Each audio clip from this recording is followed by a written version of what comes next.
Qondisane sibuye futhi sizokhonza. Ukufundela egameni likaJesu. Hallelujah. Qala verse number 3. Ayokhamba yenye indlela.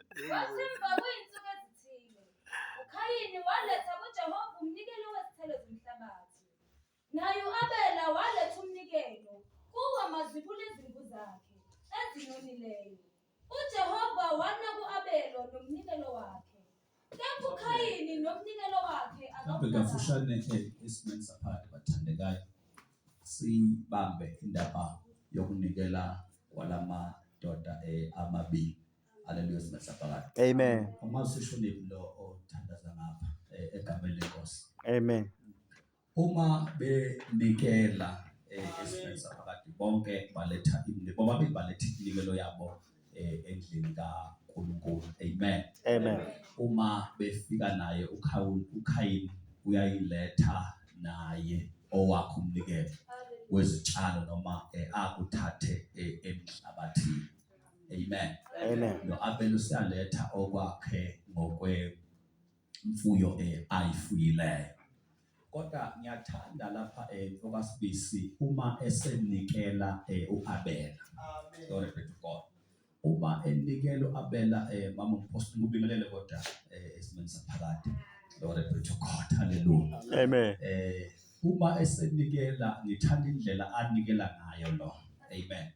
Lithi iBhayibheli lami waletha kuye umnikelo okunonileyo. Amen. Amen. Uma ke uNkulunkulu esebheka iminikelo. Hallelujah esimeni saphakathi. Amen. Alisho iBhayibheli ukuthi akawubhekanga umnikelo kaKhayini. Amen. Amen. Kodwa lithi wabheka kakhulu. Hallelujah esimeni saphakathi. Amen. Umnikelo kaAbela. Amen. Ngabamazwi indlela esinikela ngayo uNkulunkulu uyabheka ukuthi unikele kanjani. Hallelujah saphakathi. Amen. Not that awuzobusiseka ngendlela onikela ngayo. Kodwa uNkulunkulu esezodedela sibisi unakho ukuthi mayisesebuka abuka ukuthi unikele kanjani.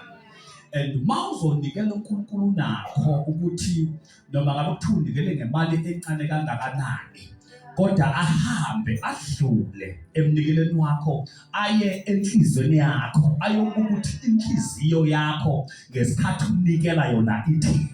Amen. Awusanibona sesaphakathi. Amen.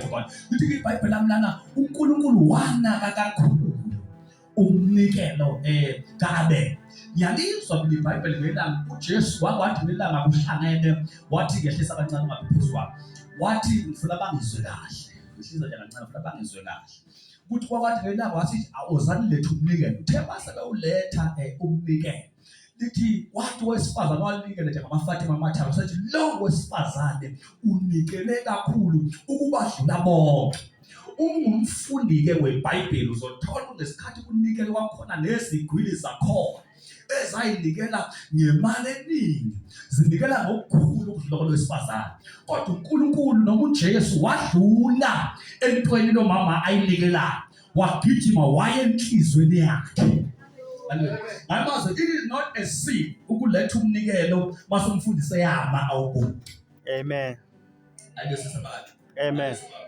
Abathi omunye ekhuluma wathi kubuhlungu bafundisi abona imoto ezinkulu zipaka. Amen. Amen. Mase kubala umnikelo kuthiwa umnikelo esinawo lana it is 121 cent. Not ubuka imoto 121 cent ezimoto epaka. Amen. Amen. So uma siletha umnikelo awudecide ususe enkonzweni kodwa umnikelo udecide usengaphandle udecide usasuka ekhaya ngokuthi iBhayibheli lami uAbela wazikhethela kokunonileyo akakukhethanga esengaphakathi kodwa wakukhetha esesekhaya njalo uNkulunkulu ezokubusisa